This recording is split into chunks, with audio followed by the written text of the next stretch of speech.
He's just Chan these days. The lure has been shedded away. I lose a letter in my name for every 10 pounds that I lose. So, well, I apparently went ahead and gave you all the way up to the D, and then I tried to say lure with a D and noise in front of it, and I don't think I did a very good job. So yeah, well, Chabdler. This time next week, I might actually just be Gray. There's the signal. There it is. Ooh, the last part. That was kind of rough. that was not good. It did not feel good. It felt really bad. Yeah, I felt really I feel bad. bad. What do you say? Like sometimes if someone rips a fart and then someone's like, "Oh man, you need to check your pants" or something like that. What do you say when it's a barp? A barp? Okay, a burp that ends like that. Do you check? Are you like check your esophagus, buddy? Like, what do you say? Do we have an equivalent? We need to work on that. By the end of this episode, let's try to come up with an equivalent. Anyway, I'm your friend Joseph Craven. This is Running Up the Clock. We are recording. Already off to a terrible start. I don't know by what standards you think this is terrible. This is the best start we've ever had. We are live on YouTube for anyone who is subscribed to our YouTube channel. If you're not, get on that because on the times in which we record these full episodes, we also live stream them at the exact same time. So you got that going for you. But I'm joined tonight by what we like to call the new regulars, the new radicals themselves. Keith Big Red Harkins. What up, Keith? Hello. We're here with new row, Mr. Gray Barnes. Gray, how are you? Doing great. Good, sirs. White Claw wasted. White Claw. White Claw wasted. Yep. And of However, course, out of all of us, Chandler looks like the one who would be most likely to drink a White Claw right now. okay. And Embracing my inner Lane Kiffin. exactly. And as Keith just pointed out, of course, co-founder Crambles Johnson down here as well. Here we are. This is it. By this time tomorrow evening, we will be struggling through yet another national championship game. It's still going to be in the first quarter this time tomorrow night. Yeah, it didn't start till 9:30 at night. Yep. Golly. Eastern time zone, baby. Yeah, I really hate national titles because they start so That late. sucks. Yep. I'm like, it's bedtime. Oh yeah. And I'm out of here. 3 games still going on. Yeah, I was talking with a friend earlier. So this would mark the 9th year in a row that I have not watched the title game on purpose. And I was talking with a friend earlier today. And we're trying to figure out like a game plan. And I don't think either of us quite remembered like how late it was going to start anyway. We could have an entire evening of like hanging out and like smoking cigars and stuff and not even scratch kickoff basically Right. of this right. game. So, but this is the end of the season. So this will be our, end of the football season episode. And, for the most part, the regular season's done. The only team that's still alive is LSU. And that brings up a good point because in most of these end of the season episodes that you're going to listen to on any podcast, any TV show, whatever it is, they're going to talk about who's the biggest winner of the year, loser of the year. Well, this was a year where those questions are pretty obvious. Like LSU is obviously the biggest winner in the SEC this year. They're playing for a national title. 2 years ago, they were okay at best, and they're already back up to this level. So, like, we know they're the winner. We know that, like, half the league fired their coaches. They're all the losers. Everyone lost this year, So, like, those answers are easy. So, our own resident showrunner, who's really been carrying the podcast the past several episodes, Keith Harkins, he came up with some end of the year questions for us to kind of go through as a group. And Keith, I tell you what, how about I just toss the keys to the ROTC ride over to you? Let you kind of guide things from here and get us into each of these questions you've developed. How's that sound, buddy? Who is the okayest team in the SEC this year? Who is the okay. mediocre team this year? Kentucky? Yeah, that's Kentucky. fair. Kentucky. I didn't think we'd have an answer for that, but yeah. But also Kentucky started a wide receiver at quarterback a lot, so that kind of makes them awesome. So I guess it's Tennessee. They seem like the definition of mediocrity this year. Tennessee was okay. They were okay. Yeah. Falls back, baby. There we go. So 2019 is over and done with. We are now in prestigious Kroger Field. 2020. This is the year of Kroger Field, baby. I might as well be. Yeah, so we've wrapped up another year and coincidentally another decade. I couldn't tell what song you were humming, Chandler. I thought it was like the funeral dirge, like do do do do do do do do do. I was like, why? You might as well, mourning for yeah. that? Yeah. All things on, bro. dead. Come on. All things Everyone's on. dead. Well, you hadn't gotten to the good part. Yeah, when the beat drops and all things on, it's like it's lit. And it's just a banger. I'm just saying, out of all the celebratory songs out there, Auld Lang Syne slaps the hardest. No question. No contest. Keith, I'm sorry. We're not letting you do your thing. And that's it for the end of the year wrap up. We're going to throw it back to Joseph Craven. Thanks for Auld Lang Syning with us. Oh, no, sorry. Yeah, so year's over. We thought what a good time to kind of go back and look at some of our favorite, least favorite, funny moments throughout the SEC year and perhaps even college football as a whole. Mm-hmm. Foreshadowing. Yeah. Ooh, literary device. Shivers. So we're going to go in a clockwise fashion from me on our little family Foursquare situation that we have going on with. So that's going to be this would make Chandler's sense. going to be first. This would make sense if anyone has tuned into our YouTube broadcast. So once again, I'd like to plug our YouTube channel. There you go. So, first question, Chandler, what was your favorite SEC football moment of 2019? This one's easy. Matt Luke getting fired. Don't even care what happened after that. Unsurprising to literally everybody. Right? Yeah. No. This is not shocking news. Yeah, and I'm kind of past all the point of like he was a good guy and he like took the job when no, get him out. He's gone forever. Bye. We're done. Goodbye, Costco jar of mayonnaise. Yes. We hardly knew you. No, we knew him. I was actually surprised to see him coaching in the Georgia The Sugar Bowl? bowl Milk game. it. Yeah, Milk And it, that- he baby. was coaching. I'll Milk tell it. you what. yeah. Milk That milking thing was more than a little disturbing. Yeah, he went Because after the that screen hand cap signal. that I saw of it, like he had just the worst But let's just complimentary face say to it. let's just say if going into the season you had said Matt Luke is going to be coaching in the Sugar Bowl, I probably would have literally shot you in the face. Like no, like absolutely not. There's no chance. Like there's a better chance of Buddy Stevens being the head coach of Ole Miss than there is of Matt Luke. I would have been in for that. I still think it should have happened. So What would other people apparently. What a funny world we live in. Matt Luke was coaching in the Sugar Bowl this year. Yeah. Yeah, that was wild. But yeah, I'm gonna go with Matt Luke getting fired. That was my favorite moment. Gray. I had to really think about this. But I think my favorite moment was Mark Stoops. What does he have to do? He's down one quarterback, he's down two quarterbacks, he's down three quarterbacks. The moment that he said, we're going to have our best player touch the football every single play and then just see what happens. Just kind of like where it's recess and we're on the playground. We're just going to let the most athletic kid in class just touch the ball every play and then fireworks, baby. Yeah.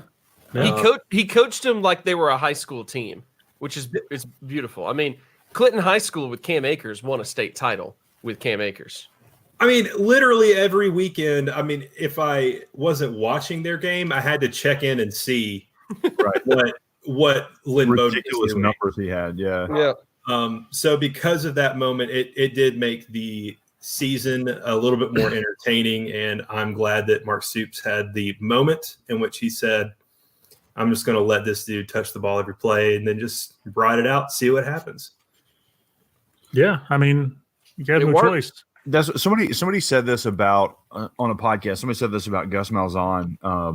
but that every other coach is trying to figure out how to get Sundays into Saturdays. Talking about obviously trying to find NFL concepts and bring them into the college game. That Gus is always trying to figure out how to get Fridays into Saturdays, and that like Kentucky was just the ultimate embodiment of that. Like, let's just see what happens, and I love it. It was great.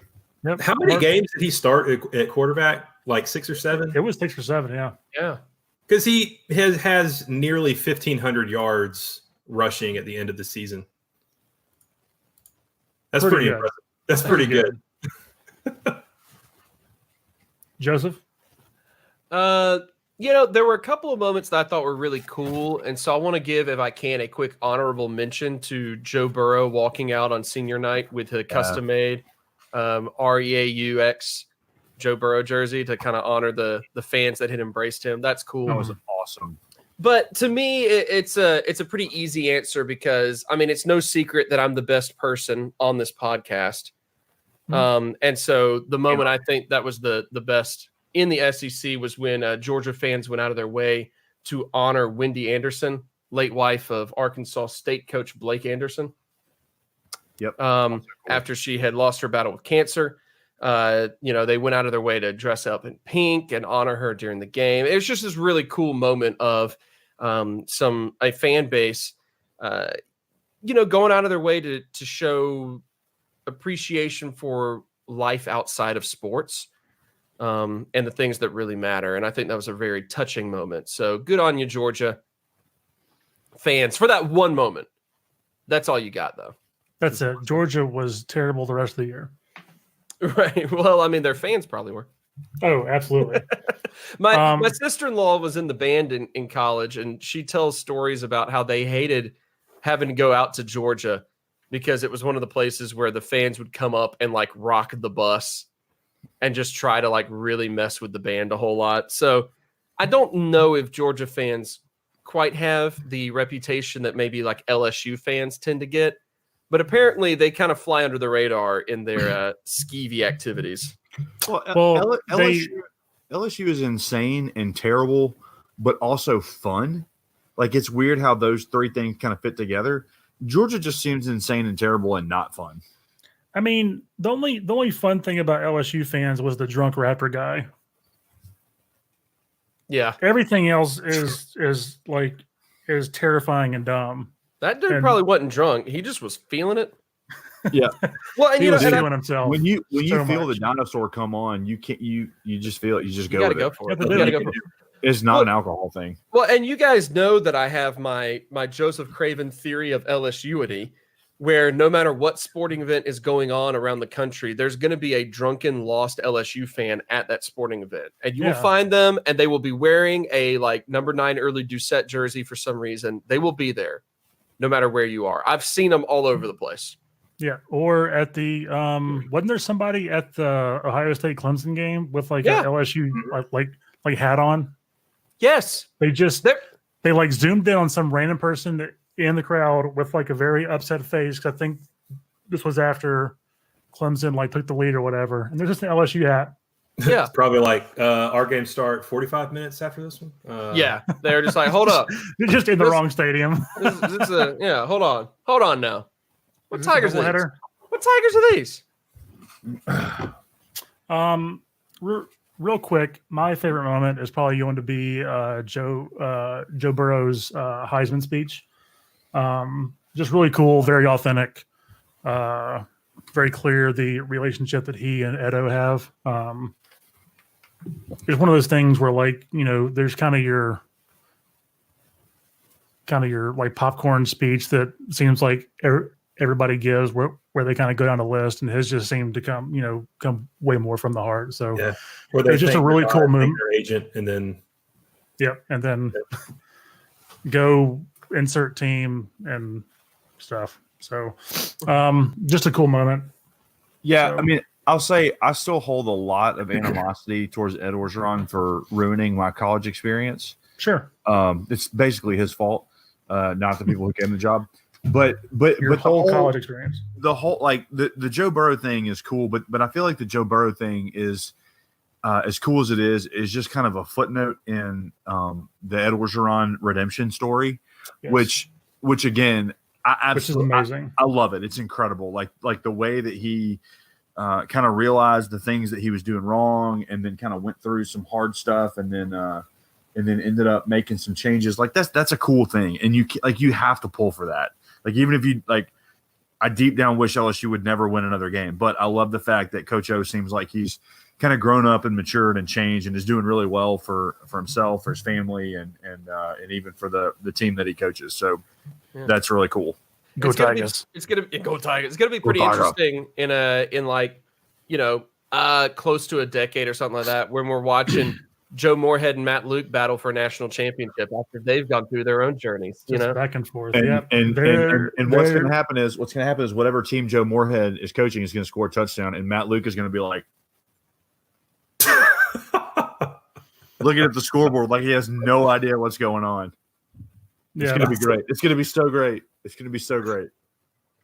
It's just mostly his like trying to hold in a fart face. Then he's gonna call a timeout as soon as right when the half starts, before they even kick the ball off. He's gonna be like, timeout. It's gonna be great. I forgot my headset in the dadgum locker room. he's gonna say cuss words every now and then to show you how much he cares. He's passionate. I'm an intense college football coach. All right.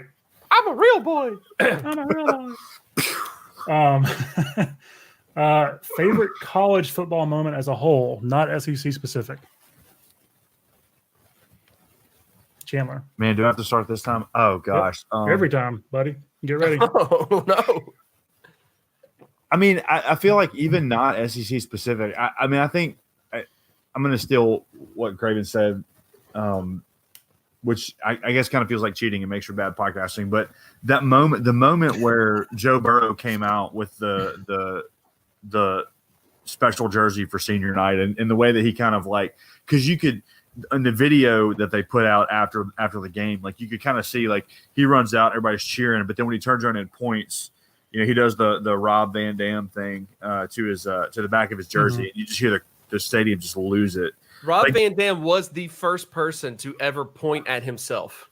No one had ever done it before, Rob. No one had done it before. Yeah. No one Which had is done amazing in the entire human history. Yeah. Right. But everything is wrestling to me. So so that's what that's about. But that, like, the way that he went from kind of like this guy that last year was like okay, like not great, not terrible, but was just kind of there, to this unbelievable story of just great player, to be the number one pick now, and the way that LSU just really loved and embraced him, and really, you know, this kid from Ohio, like Midwesterner, like no connection to Louisiana, whatever, is just kind of saying like, hey, that's his way of saying, hey, like, thank you guys, this is awesome, and was just a really, really, really special moment. And I think it's one of those moments that you look at and you see that like college football is this weird, bizarre, corrupt, sometimes terrible, but sometimes amazing thing that we all love, even though, you know, our joke here is that we hate the SEC, whatever. Like it's one of those cool moments that's like, yeah, this is why I watch this. This is why I'm into this. And it's a really cool thing to see. College football, just like the internet. Sometimes just like fun, sometimes terrible. Mostly terrible. Great. Favorite college football moment? I had a hard time picking between two. Probably 1A is going to be California as a state, just saying, hey, screw you, NCAA. We're going to figure out a way to compensate our athletes over here. Yes, and amen. We'll see what you guys have to say about it. And then probably the most fun I had watching college football this year were both times that Oklahoma and Baylor played. Those were just fascinating games. They were good. They were. So probably, my favorite college football moment was California seceding from the Union, and then Oklahoma and Baylor, just a collapse, and then just like a really great game with playoff implications on the line. So those are my two. Yes, and California seceding from the union and showing that the NCAA has no actual authority over anything. We say that, but the NCAA is going to make a man-made earthquake that separates California from America, and it just drifts off. Win-win. Am I right? We know they got 2020, baby. We know they got the technology, you know. But they sure as heck are not going to stop to ask if they should. Well, they're not. They're going to do it in the name of amateurism. Dang it! For the health of the game. Gosh darn amateurism, y'all. All right, Joseph. Yeah, I'm going to go ahead and I'm actually going to bring it back over to the SEC a little bit, though. I think my favorite college football moment, because I'm very curious to see if this moment has long-standing repercussions to it. And I say all this mostly because I'm somebody who, you know, over the years, my interest in the widespread sport of college football has waned, and I watch all the SEC games primarily as research for this podcast. So I can't really remember any game outside of the SEC off the top of my head. Anyway, so that being said, I think my favorite moment, or what might be the biggest moment, is Alabama's screwing up at the end of the Iron Bowl to have illegal substitution that killed the game for them. Because I'm curious, when you combine that with LSU's resurgence, and you combine that with, you know, just the fact that when a coach has been in one program for a while, eventually the shine wears off, and the top recruits don't just go to Alabama just because it's Alabama. The top recruits are like, oh, you know what? Clemson seems like they might be a better program right now. Oh, you know what? Oklahoma seems fun. Maybe we should go there. Oh, you know what? Ohio State probably paying well. Let's go up there. You know, it's like, I wonder if this is the beginning of the end of the Saban Alabama run. That's the only reason I bring it up is just because I'm curious if it has longstanding, you know, foreshadowing of what's to come, because they're not going to have Tua anymore. You know, they're not going to have their wide receivers as much anymore. I think at least Jerry Judy's gone. Another one's gone. I forget. I don't know. Anyway, Henry Ruggs, I think. Ruggs, thank you. Derrick Henry's gone now. Yeah. Derrick Henry Ruggs is gone. You know, so I just wonder about some of that, as they've already lost a handful of defensive guys. They're now losing some offensive key guys, and they sealed an Iron Bowl loss off of what was ultimately a mental mistake, like on the coaching end of things. Right. By like what everybody considers to be like one of, if not the most well-prepared coach in college football. Yeah, exactly. So I say that as maybe not necessarily my quote-unquote favorite moment, but could be the biggest. We'll see. Mm-hmm. We could get to this time next year and it means absolutely nothing, and Saban coaches another decade and dominates. Whatever. You know, I don't know. But that makes me curious about what the future holds more than anything else. I don't know if the sport can handle another Nick Saban winning like 5 national championships. If it keeps making money, then it can handle it.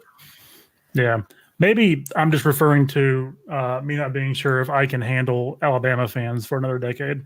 Probably it. Yeah, jump out of there, man. So my favorite moment, and there's a lot to choose from. There's, you know, the while these are moments, like you've got Ohio State being really fun to watch, who's not being coached by just a terrible person. You know, Justin Fields having a good year. Jalen Hurts having a good year.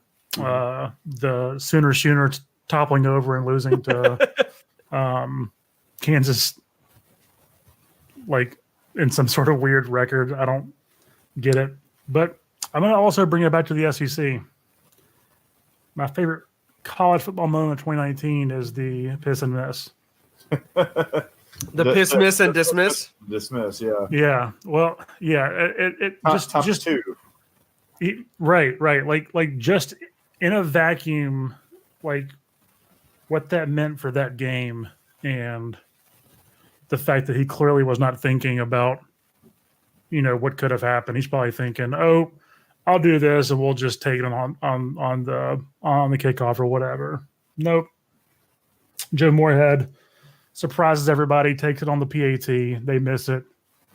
State wins. And then, of course, the extended effects of that are that Matt Luke almost definitely gets dismissed because of that specific instance and how that turned the game. And then, Ole Miss hiring Freeze, and then the State and Moorhead situation. Hiring Freeze? And then hiring. Hugh Freeze is back. Hugh Freeze is back. Freeze. You heard it here first. Freeze. No. I did have a friend who's an Ole Miss fan. When they were like trying to figure everything out, he went, "Man, screw it. Just bring Freeze back. If his wife can forgive him, I can forgive him." There's a very weird and very creepy faction of the Ole Miss fan base that every time anything happens, they're like, "We just need to bring back Freeze. We just need to get him back. Like whatever we got to do, we got to get Freeze back." It's like he won games. No, that is number 2 in the country. Such a bad idea. That is such a bad idea. Yeah, but yeah, like it's weird that I said Freeze because I was thinking like I was seeing Kiffin's face. Anyway, so. Now you've got rid of like 2 kind of middle, like middling, maybe boring coaches to maybe what's going to be the most exciting interstate rivalry coaching matchup maybe ever. So, cool moment for that guy. Sucks to be him. All right. Since Chandler complained last time, we're going to start with Gray this time. The question is, most surprising thing to happen in the SEC this year? I think this has a lot more to do with the SEC than what it really appears to be. But 2 high-profile SEC schools losing high-profile quarterbacks and them having great success in their new destinations, and the quarterbacks that the quarterback situations of the schools that they transferred from not being so great, if that makes any sense. Georgia just having to deal with Jake Fromm and his struggles, with his receivers all season long, and what that ultimately meant for their season. Not making the playoff just seems almost like a lost season for them. And then Alabama with Tua going down, having to rely on Mac Jones. Yep. Yeah. I don't know why I was struggling so hard on that. Mac Jones having to save their season at the end of the year to try and make a playoff appearance. They kind of missed those 2 guys in Hurts and Fields. And the playoff could look a lot different if those guys had stayed around. So the most kind of how that relates to the SEC is kind of wonky, but I don't know. You don't really expect Georgia to just lose out on a guy they were so hyped about, and then go into Ohio State and then seeing them have the success that they had there. And just him having a crazy good year. Yeah, exactly. Yeah, no, I think that definitely tracks. Joseph. Yeah, for me, it's definitely the fact that Tennessee was a pretty good team this year. And not only that, but Tennessee was a team that over the course of the season, like on a week-to-week basis, continued to show some signs of improvement in a lot of areas. And that surprised me. I pulled up our standings again, our standing predictions, and most of us had Tennessee almost last in the East. I think we all picked – well, most of us picked Vandy last in the East, except for Rowe, who picked South Carolina last in the East. And I'm trying to remember what his reasoning was. That was months ago. Who knows? But most of us picked Tennessee pretty low. But to Rowe's credit, Rowe picked Tennessee to finish 3rd in the East, and they did. And so, he's the only one that apparently was not surprised by this. But I was surprised, and it really was, I think, that Mississippi State game where it was the turning point for them. And after that point, up until then, we were kind of like, oh, Tennessee's, such a mess. And their coach doesn't know what he's doing and all that. And then after that game, we were like, okay, Tennessee's such a mess. And Mississippi State's such a mess. And then the next week happens. And as the season goes on, we're like, oh, okay, well, never mind. there was only one actual mess on the field that day. And so I think that for me is probably what surprised me the most out of the season. And I'll say for the record, I still don't think Tennessee's coach knows what he's doing.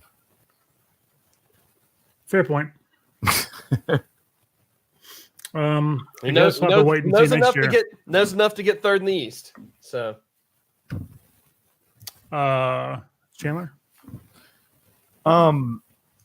Yeah, the most surprising thing to happen in the SEC, I think.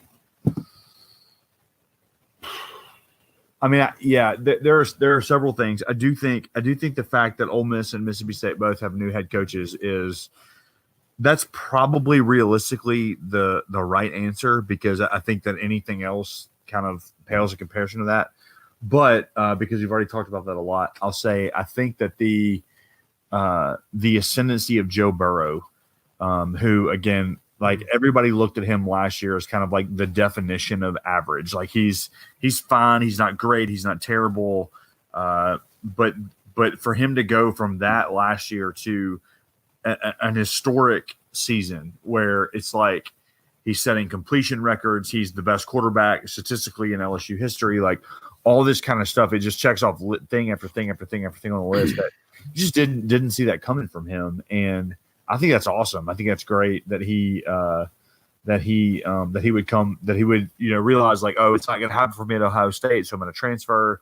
And it's kind of like tangentially, all the people who are like real curmudgeonly and like, man, the transfer portal's ruined college football. Like this is terrible. Like if we didn't have the transfer portal is awesome. Oklahoma wouldn't have been fun to watch. Ohio State wouldn't have been fun to watch. LSU would have been terrible. Like none of this would have been good. And so it ends up making it really, really fun. And I think the Joe Burrow story, to me, is the most surprising thing in the SEC, just because of what I thought that he was before this year, that he was just kind of like, he was there, he was fine. And again, a lot of this goes back to as well to the just the evolution of Coach O, that Coach O would be able to say, hey, like Joe Brady, Steve Ensminger, you guys run the offense. I don't have a hand in it. Y'all do what you do. And Joe Brady kind of turned out to be a bit of a savant, and he had a great quarterback to work with. So that was a really cool thing to see, even if I do hate LSU and everything that it stands for. So, yeah, people that hate the transfer portal hate fun, and yes, like to me, that's one of my favorite things I think about college football right now, is that it gives almost like a free agency feel to college football, and free agency is always a really fun thing for me with pro sports. Yeah. Hey, I'm sorry, this popped up on Instagram real quick, and I just have to point it out because it's disgusting to me. But the SportsCenter Instagram account posted a video of Anthony Davis on the sidelines of the Packers Seahawks game, in Seahawks gear, in Packers gear, doing the Aaron Rodgers championship belt celebration. Anthony Davis is from Chicago. Anthony Davis should not be a Packers fan. Should hate the Packers, yes. Yeah. In the event you're not watching on the live stream, I'm just doing lots of thumbs down. As many thumbs down as I possibly can. It's like the Rob Van Dam of thumbs down. I'll even give it a horns down. Yeah, okay. Horns all right, down. Sorry. Keith, go ahead. What you got? I just got a 15-yard on Sportsman. Yeah, I was about to throw a flag on you. Yeah. Speaking of Green Bay, they just beat Seattle, so good for them. I think the most surprising thing to happen in the SEC is, I'm going to kind of tag team off what Joseph said. The fact that Tennessee ended up being pretty good is both surprising in a vacuum, but the fact they started out like 1-5 or whatever it was, and not just 1-5, but like Vols Navy sank into that river, and like they were ready to burn Knoxville down to the ground. And like there was that one press conference where it looked like Philip Fulmer was about to murder Jimmy Pruitt right there in front of all the press. And there was even a guy who was living on top of a car dealership and wrote in and said he's not leaving until Tennessee wins a game. And College Game Day, one of the guys, I think it was Des Howard, said he should get a change of address form. And then literally that weekend is when they beat State and kind of went on their run. So yeah, not a whole lot else to add other than Tennessee being good was a surprise, but just like how they ended up being third in the SEC East after starting so terribly Can I be a little bit?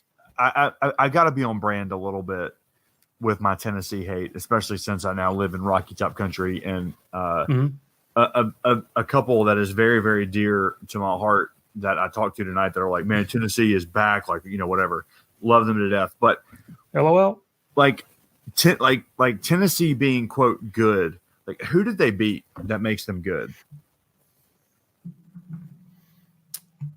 Well, what was their record? I mean, I think it was like 7-5. Like, so Georgia State 0-1. Yeah. BYU, So they're 8-5. So they are 8-5, which means they beat 8 opponents in order to become good. They beat 8 opponents, but Mississippi State was what, 6-7. Let's see, South Carolina. I don't know what South Carolina's record was. I don't know what UAB's record was. Kentucky was kind of good. Missouri was awful. Vanderbilt was awful. Indiana, whatever. Yeah, but like they also won their last 5 games. Yeah, but I think that highlights and I sincerely did not mean for this to be like a dump on Tennessee or dump on the SEC East thing, but like the SEC East is terrible. Yes, you did. Like you have Georgia and real Florida. Bad.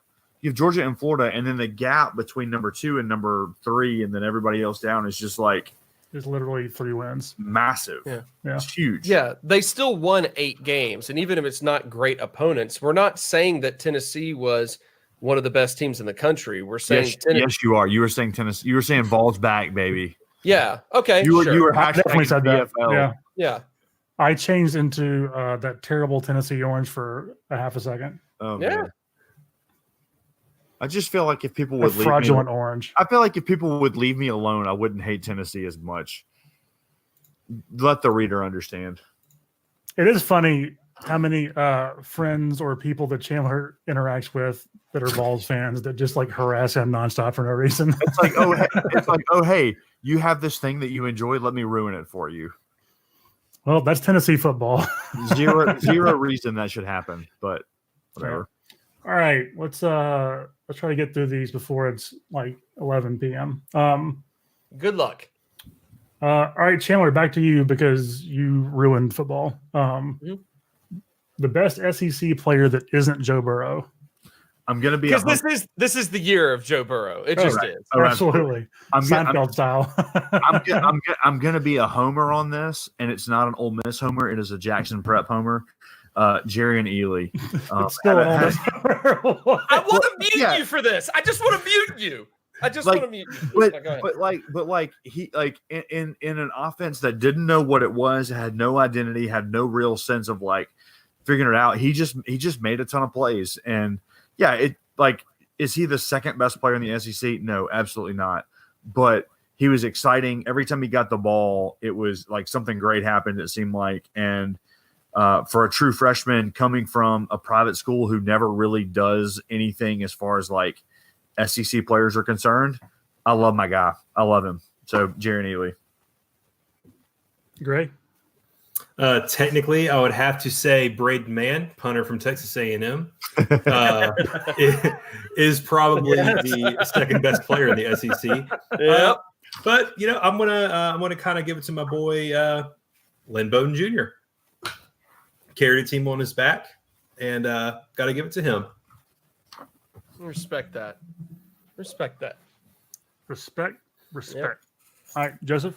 Yeah, I'm obviously going to also have to go with Jerry and Ely. I think it's a clear cut. Obviously. No. So this is a little bit tough because it's kind of piggybacking.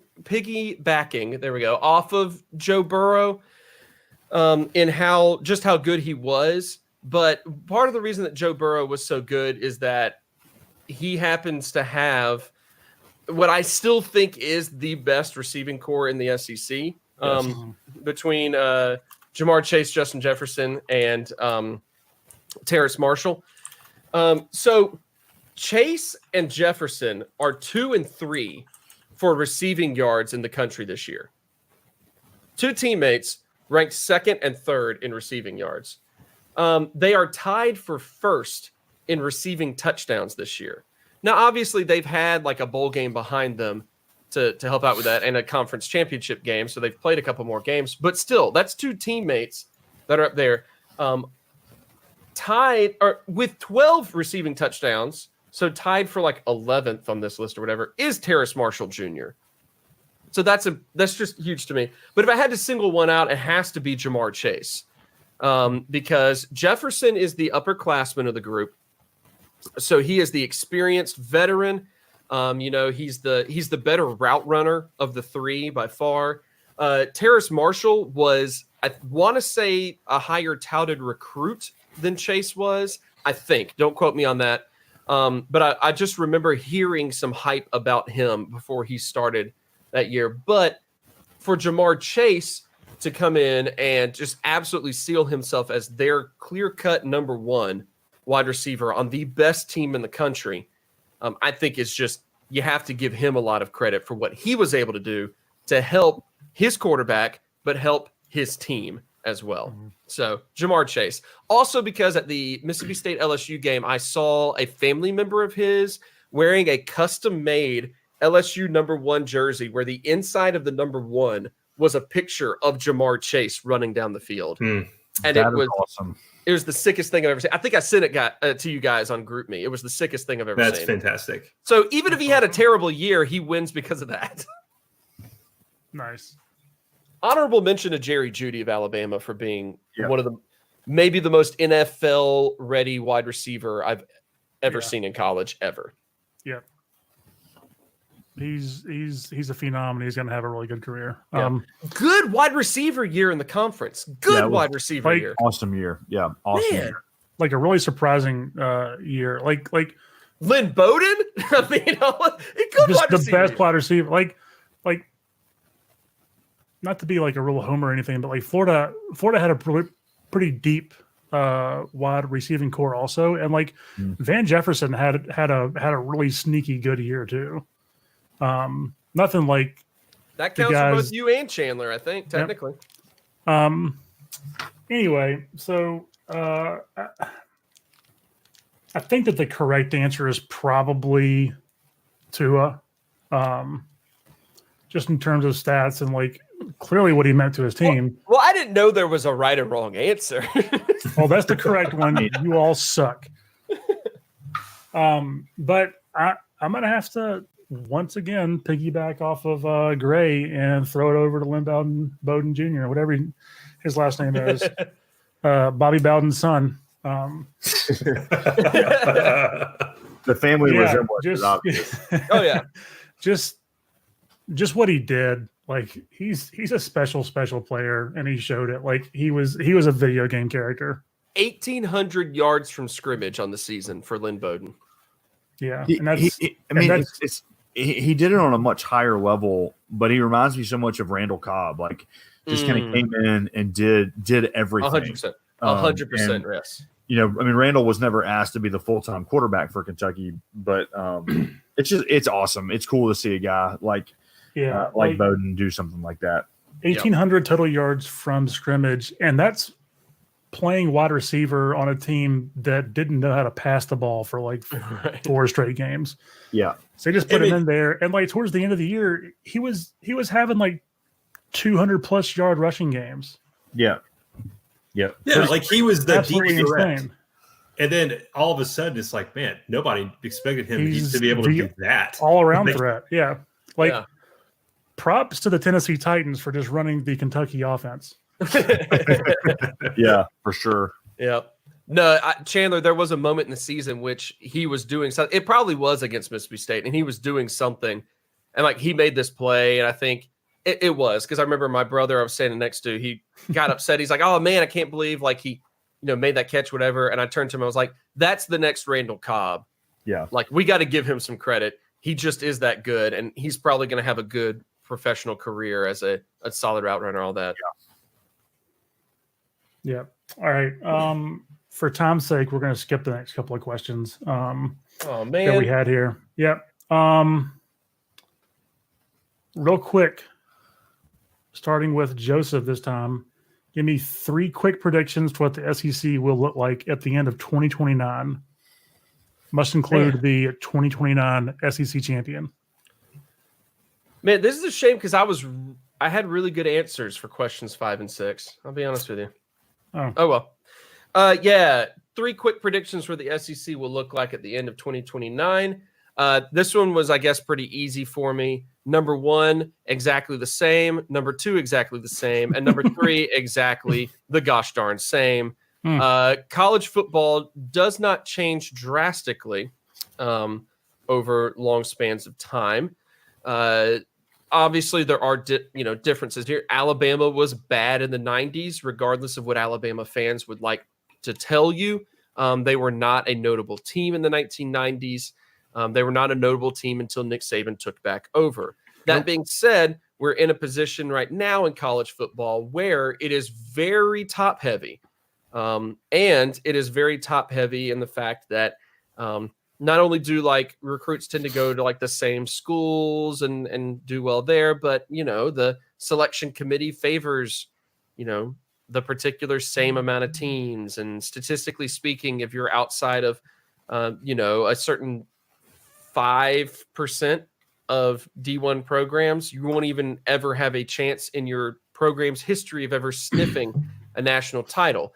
So, I don't necessarily suspect that 2019 is going to look drastically different. I think you're going to see Alabama and LSU in the West with the occasional Auburn sprinkled in. I think in the East, you're going to see Georgia and Florida with like the occasional nobody sprinkled in. But I think what's really going to surprise a lot of people is that the Alabama by 2029, Alabama head coach Lane Kiffin will be leading them to SEC titles. And there you go. Ed Orgeron will die in his office chair at LSU.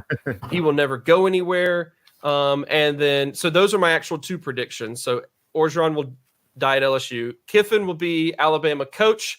And number 3, Disney will be on their 50th attempt to make a Star Wars film that's both a good movie and appeals to fans, and will have failed on every attempt.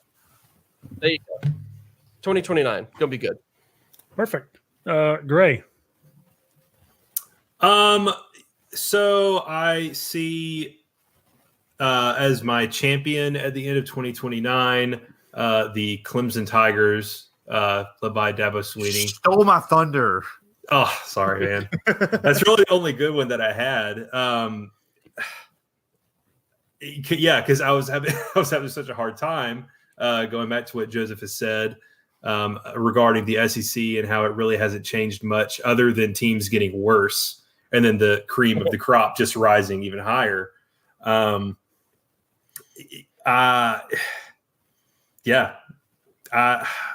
really don't have much. 3 predictions, man. I still think if Mike Leach survives, his first 2 years at least, He won't.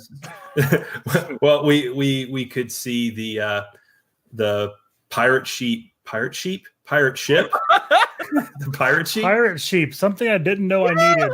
Nah. White Claw Wasted, baby. Yeah, that's what it is. The pirate ship seating deck, like the Tampa Bay Buccaneers replacing the by the Seal building at Davis Wade Stadium. That's a prediction that I made on our emergency podcast the other day. Obviously Clemson joining the conference and dominating the East. And then Missouri just sneaking away as if they never were a part of the SEC to begin with. Send them back. So no more Missouri, adding Clemson, pirate ship at Davis Wade. Perfect. Chandler? I'm going to go with the Clemson. Clemson winning the SEC East as 1. I'm going to go with Oklahoma winning the SEC West as 2. because I think those are going to be the two big targets for the SEC when the next round of expansion comes. And I think Oklahoma is going to finally be fed up with all the Texas and the Big 12 bullcrap they have to deal with. So they're going to say, hey, we're heading to the SEC. We're out. And then number 3, I'm going to say that Lane Kiffin at Ole Miss throws a monkey wrench into all of that and wins the national championship. That's not happening, but I'm going to make that prediction anyway. Nope, you said it. Speak it. Speak it. Word to truth, man. That's it, man. Name it and claim it. Hey, Ole Miss fans, what an exciting time. In 3 days. Looks like he's being held hostage. That's low key. That's one of the things that I love about the Lane Kiffin hire is that everybody thought, and including state fans who were like, crapping on the hire too. Like everybody thought that he was this like big over the top like trash talker. He's as boring as it gets. We're gonna recruit the best players and we're gonna try to play physical football and win a lot of games. It's like, wait, did somebody forget to hit the reset button on him? Like, what's that? I love that. I love that about him. Like, he's not who anybody thought he was, and that's so hilarious. Somebody unplug and plug Lane back in. He needs to be power cycled real quick. He's frozen. Right. Yeah. It like to me, that's so funny to me. I love that. So yeah, we'll see. But why not predict it? Who cares? We'll be dead in 10 years. The climate change, whatever. Yep. That's right. You stole my childhood. I am. How dare you? My prediction. It was me, Austin. It was me all along. My 3 predictions are that by the end of next decade, Alabama will be closer to the Shula years than the Saban years. I think that there will be another realignment. And thirdly, because of climate change and because of the ocean sea levels rising and taking out, Florida, Georgia, probably South Carolina. Yeah. By virtue of everybody else being underwater, Kentucky is your 2029 SEC championship. Now, Paul, I'm just saying the climate change ain't played nobody. All right. I want to co-sign. Climate change had to play an SEC schedule. I don't think they'd be doing what they're doing right now. All right, Paul? I will hang up and listen. I'll take my answer off air. All right, you know what? Screw it. We're going to run real quickly through questions 5 and 6. Joseph, real quick. Most underwhelming player, go. Most underwhelming player was, piggybacking off of my biggest surprise, Tennessee quarterback Jarrett Garantano, who Tennessee was getting better, turning into an okay team. He should have taken advantage and solidified himself as the player they hoped he would be, and he failed at every opportunity. Underwhelming, Garantano. Gray. Piggybacking off of what Joseph has said about quarterbacks and taking the reins, Bo Nix. You come in as a freshman, you have all the hype in the world. Yes, Gus Malzahn, that's a really good answer. Dual threat. You have a all SEC caliber defense, and you just kind of do nothing with it. Bo Nix, I don't see a future in you, son. Dang, that took a turn. All right, Chandler. Jake Fromm. Dang it. Also Jake Fromm. Although is a guy who's perpetually underwhelming. My favorite meme from the whole college football season was the jealous girlfriend meme where like the guy and the girl. Oh yes. And it was like Jake Fromm and the girlfriend was like a short pass and the other girl was like even shorter pass. Yes. I love that. I keep going back to that in my brain every day. That's so Jake Fromm. All right. Worst decision. Future NFL quarterback Jake Fromm, that is. Yeah, actually probably. Yep. He'll win. Worst decision, whether by a player, coach, broadcaster, whatever. Joseph. Back to me. Okay, great. The worst decision was all of the media members that decided that Elijah Moore fake peeing changed the entire world. Like they took what was a funny over the top, ridiculous moment from the weekend and decided that literally every single current event could somehow be tied back to Elijah Moore fake peeing, and it lost it all. And I get it that the rivalry like lends itself to over the top folklore, but it doesn't need to be exaggerated to lend itself to over the top folklore. Why can't that moment just have been enough? Like, okay, if you want to try to pin the coaching firings on that, you can. That's fine. That's okay. But if you want to make it so that every single thing ties back to it, that's ridiculous. But as a quick sub note, worst decision on my part was my decision to fool myself into thinking that college basketball as a sport was healthy and in a watchable position as a whole. And it's not. It still sucks. Real frustrating. The sport as a whole sucks. So that's on me. That's on me, and I apologize. All right. Chandler. Told you I had some good answers, all right? I mean, worst decision, pass. Just come back to me in a minute. All right, Gray. The worst decision, and not a surprising decision by this person, was Gary Danielson just making a mockery out of a student photographer on the sidelines getting knocked out. I forgot that happened, and that's the answer. Yeah, that is. That's the answer. The only unanimous decision. Exactly. The only reason I didn't write that down on my own notes is because I knew all of us were thinking it. Well, once I saw in the notes, broadcaster, whatever, I had to. I specifically threw in broadcaster because I knew that there was going to be some Gary Danielson story in there, and it's the only Gary Danielson story. I will say the only acceptable answer other than Gary Danielson mocking that girl for getting knocked out on the sideline is CBS for employing him.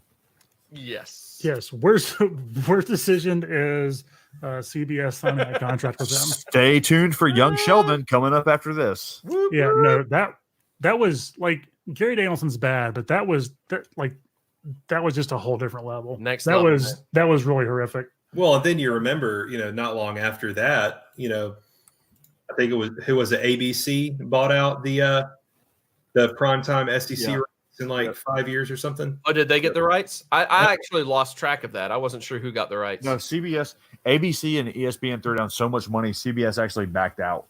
Yeah. Good. They should. Maybe they'll give us all like an early present and finish out their contract. I do hope Gary Danielson. I do hope that ABC and ESPN holds on to the theme song because that's just a banger. It is pretty good. Old Buck Gangnam Style. Yeah, it was a good one. All right, that's going to be it for our football related year in review questions. Just a couple more for you guys. Bonus round.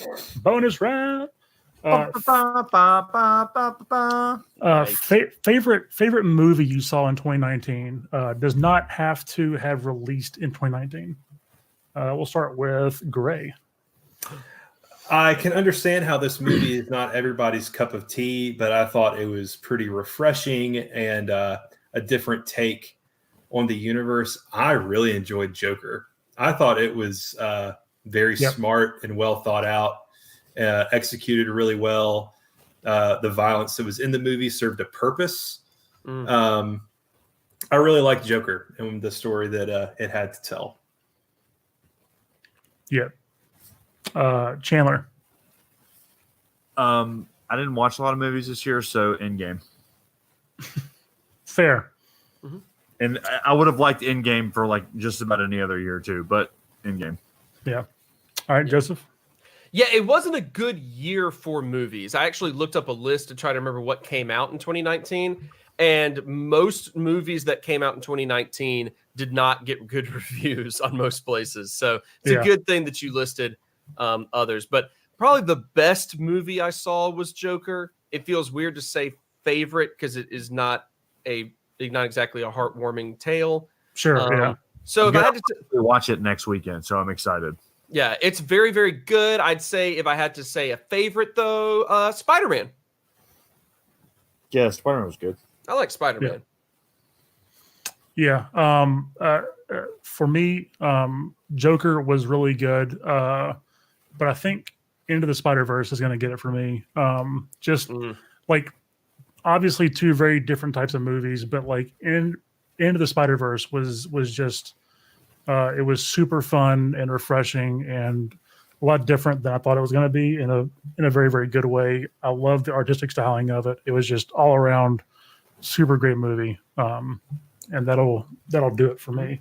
Yep. And just to clarify, I was going with Far From Home Right. simply because it released last year. So I was trying to stick with that. That's otherwise Spider-Verse. I'd watch that every weekend, honestly. Yeah. Yeah. All right. Favorite pop culture moment. We're all very in touch with pop culture. I can tell you that much. Mm-hmm. Very much so.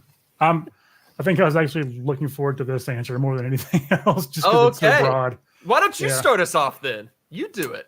All right. Well, to start us off, I think Endgame's box office run to me was like really fun to kind of watch. That's maybe kind of like a non-traditional answer, but the intriguing part of it to me was just seeing how well it did, like last year, and it just barely beating out Avatar, which like it's always just the weirdest thing to me that Avatar was so high up there. And I know that it was entirely based off of like Asian earnings, but like, man. But yeah, so Endgame, just the fact that it was like this culmination of 10 years of movies, or I guess 11 years by the time it came out.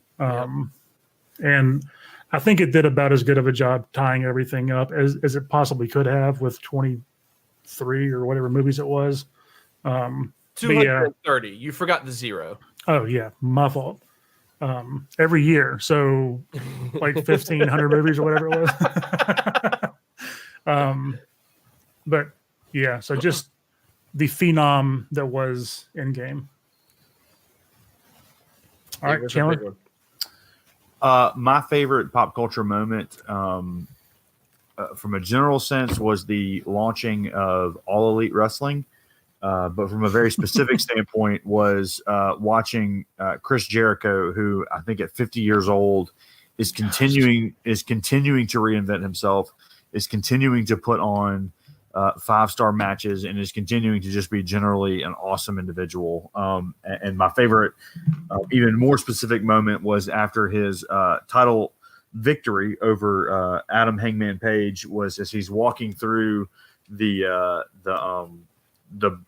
backstage area, he comes across a bottle of champagne and goes, "Oh, a little bit of the bubbly," and that just became this huge meme on wrestling Twitter, and it was very funny. So AEW, Chris Jericho, that's my pop culture moment. Perfect. Gray.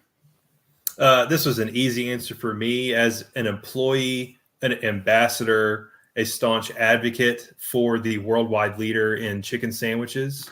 It was watching the debacle at Popeyes, running out of their supply of breaded chicken fillet, but more importantly, their gourmet brioche bun, because when they got their source of their chicken fillets back, they still didn't have any buns for their sandwiches, and they said, "Hey, if you bring us buns, we'll make you your sandwich." Bring your own bread. Yeah, bring your own bread. We'll make you your sandwich. I just thought it was hilarious. That was amazing. Yes. And I will say thank you for doing what you do and making a consistent chicken sandwich that's available to me 6 days a week. It's brilliant. I love it. It's wonderful. You're literally doing God's work. Yes. Prambles, Keith, Joseph, it's my pleasure. All right, Joseph. I think Gray just ended the podcast. Yeah. Yeah, this one's hard for me because I live in a bubble. But one of my favorite bands of all time that I listen to most often, more often than anything else, Wolfpack, not only played a show at Madison Square Garden, but sold out Madison Square Garden in their first ever appearance at MSG. And you can listen to the live recording on Spotify. You can purchase it, download wherever if you're into that. VULFPECK live at Madison Square Garden, Wolfpack. They're the best. So there you go. That's Power my move. moment. Mhm. Power move. And finally, a much more personal thing. What was your favorite moment, Keith? What? In game. He went first. Yeah, Yeah. you went first. My bad. Sorry. The entirety of Marvel. No, favorite personal moment for you that you feel comfortable sharing? We'll start with Chandler. I kind of feel like we know what Keith's is, but Yeah.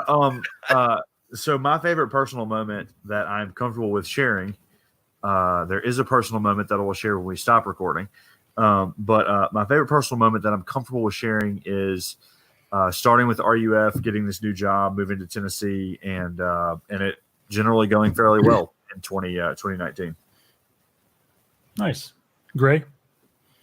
You know, guys, this was a pretty easy answer for me. As an employee, an ambassador, and as a staunch advocate of the worldwide leader in chicken sandwiches,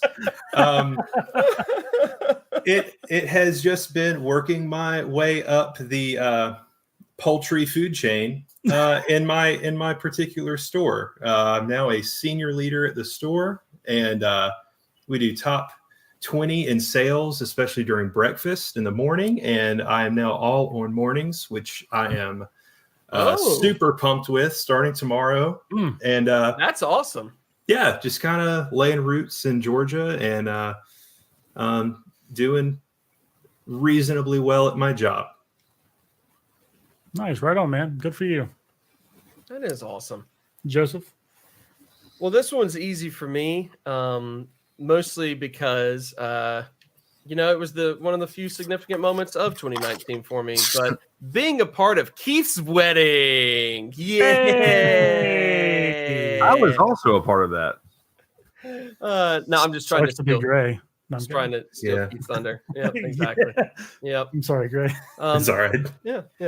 2019, by and large, was a year that I don't remember much of because I was very busy. So, in all actuality, I had a good time going on a trip with my wife's family to Mexico. That was a lot of fun.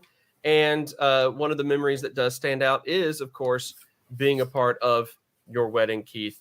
The weekend at Rose Family Cabin, just hanging out with the boys. Yeah, that was awesome. And the entire wedding weekend. So, yeah, 2019, by and large for me, I don't remember.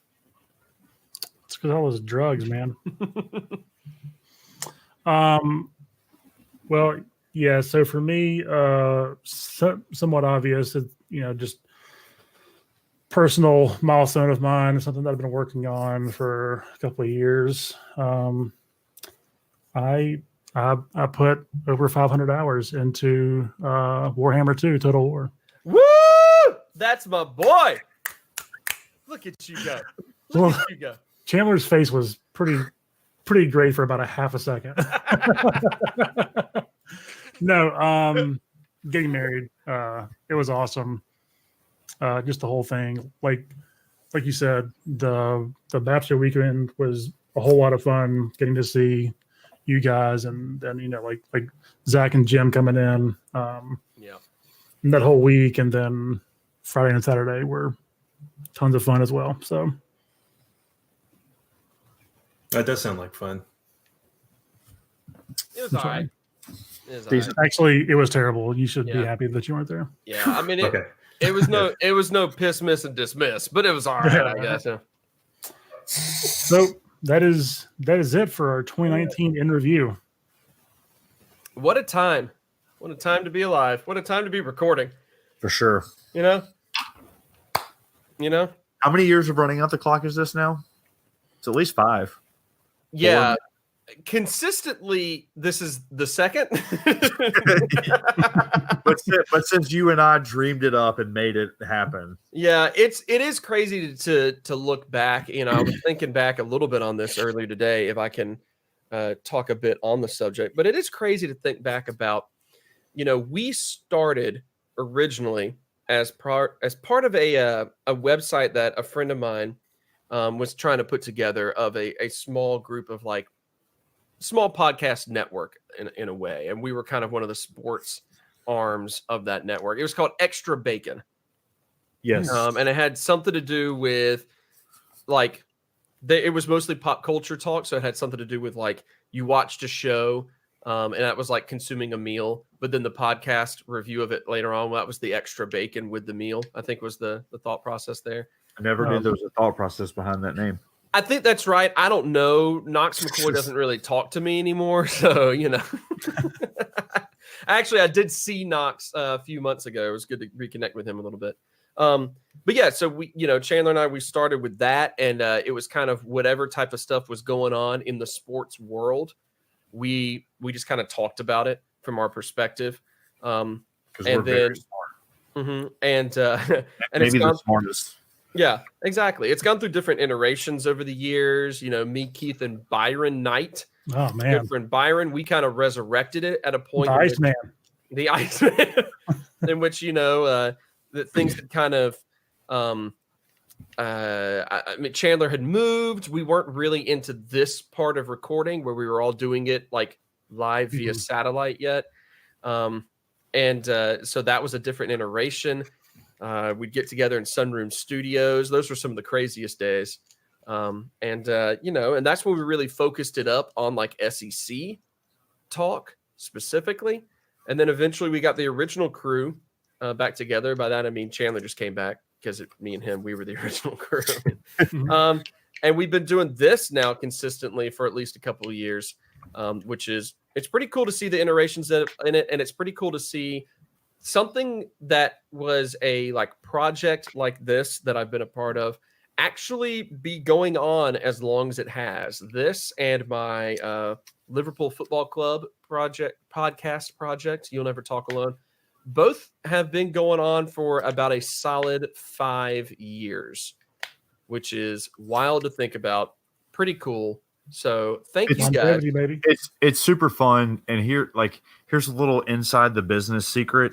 It's really more about just hanging out and having intentional time to talk with you guys every week. But it's really fun, and it's been a fun year, and I'm excited about what next year holds. Because we have a very exciting, potentially disastrous off-season project that's coming your way. Not potentially. That we will talk more about later, but it's going to be a lot of fun. A disaster in all the right ways. And I just want to apologize that, Chandler, I had no idea that you wanted this to be like a quality time. It's always been about the content for me.